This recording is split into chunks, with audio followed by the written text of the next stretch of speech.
Sarah finally bought it. An old Victorian house perched on a hill overlooking Elm Street. It was the kind of house that had character, history, and a story to tell.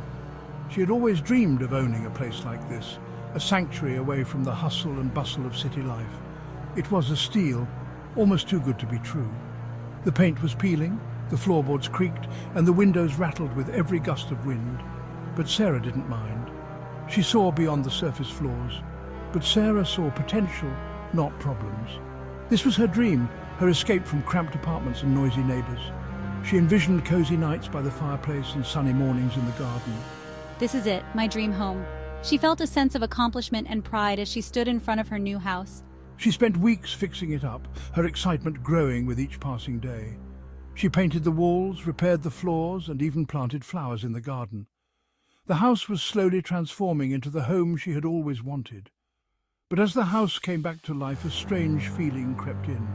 A chill that had nothing to do with the autumn breeze. It was as if the house had secrets, whispering through the walls, waiting to be discovered. The first sign was a whisper, faint, almost inaudible.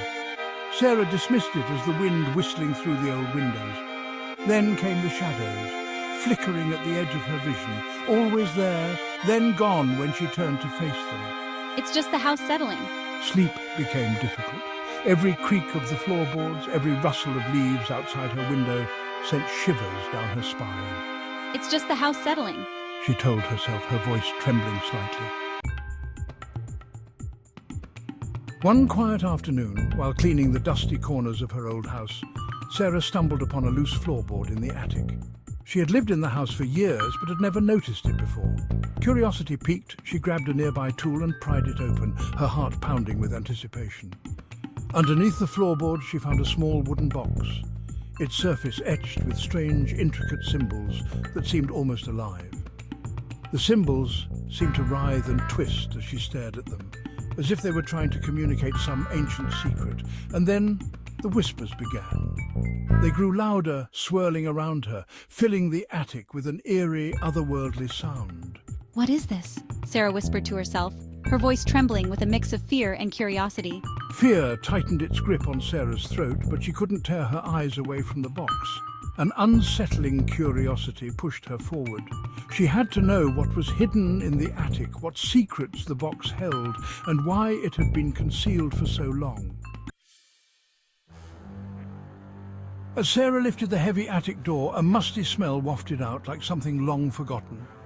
The air was thick with dust, and the dim light barely penetrated the gloom. She hesitated for a moment, her heart pounding in her chest, before stepping inside.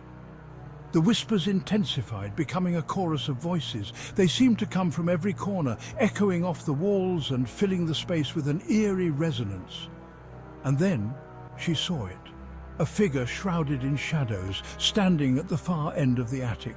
It was motionless, yet its presence was overwhelming, as if it had been waiting for her all along.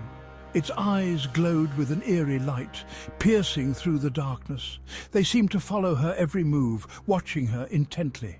You should not be here. The figure rasped, its voice a chilling whisper that seemed to echo all around her. It was as if the very walls were speaking to her, amplifying the dread she felt. Sarah's blood ran cold. She was trapped, alone with something sinister. The realization hit her like a wave, and she felt a deep sense of dread wash over her. Oh no, what have I done? Her voice trembled as she spoke, the weight of her actions sinking in. She was trapped, alone with something sinister. The shadows seemed to close in around her, and she knew there was no escape.